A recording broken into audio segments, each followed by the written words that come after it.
Hey guys, just wanted to share with you how to make delicious oxtail that melts in your mouth right off the bones.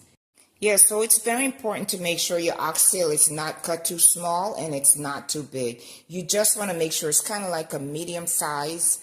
This way it cooks well, and it just tastes so much better when it's the right size. So let me kind of like show you some of the ingredients that I use. These are like must have for me. This is a thyme. You start off with some thyme in your seasoning.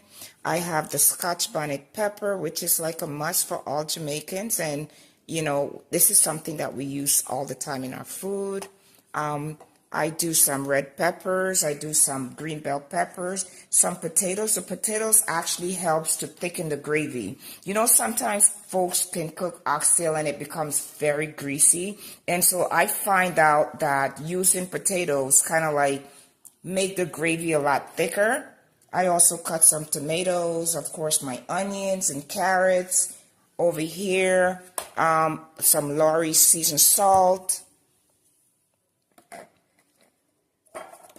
This you cannot cook oxtail without. You must have your browning. This is like the most important ingredient, one of the most important ingredient that you have to have, but you cannot cook oxtail without your browning. You can cook it without some of the other stuff, but you need your browning.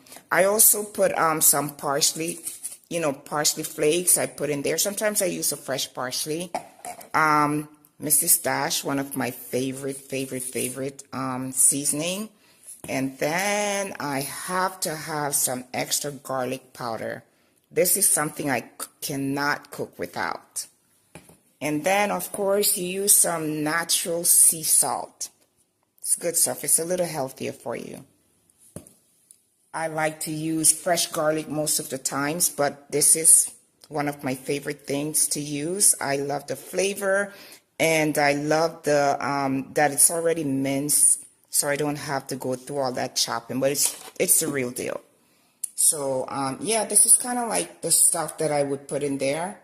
I season it. I'm going to season it, and I'm going to marinate it. And so by tomorrow, I will show you what it looks like again. And then I will show you how it's done. I'll show you how it's done. There's two processes of the way of, doing it. So I'll keep you posted. Okay, guys, so I'm done applying the seasoning. And what I'm going to do is I'm going to cover it up with some foil paper. I'm going to put it in the refrigerator so it can marinate and all that seasoning could soak inside of the meat to make it extremely delicious and tasty. So it's all covered up and ready to go for tomorrow around 10 a.m. in the morning. I'll get it started, and yeah, and then I'll definitely show you guys the outcome. So finally, we're in the cooking process. What I did was I removed the oxtail, the meat itself, from the seasoning, and I placed it on the stove in a boiling pot.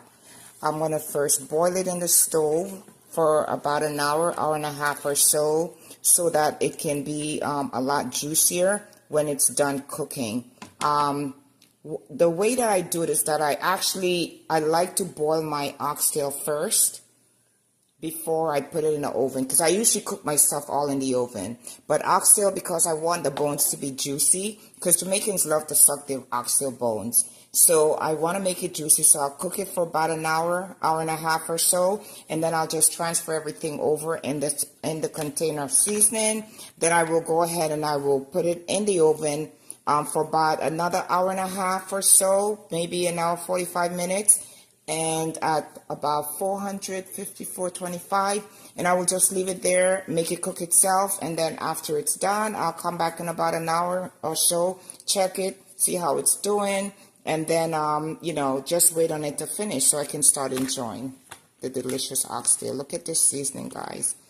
The pot smells so good right now. My house is smelling so good right now with this delicious oxtail cooking.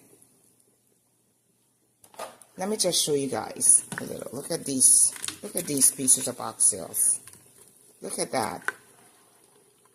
Look at that. I can smell the Scotch bonnet pepper. I smell the thyme. I smell the onions. I mean, just everything. All of the seasoning got marinated in this meat. You can smell everything right now. So now it's all ready to be placed in the oven. I have it mixed in with all the seasoning.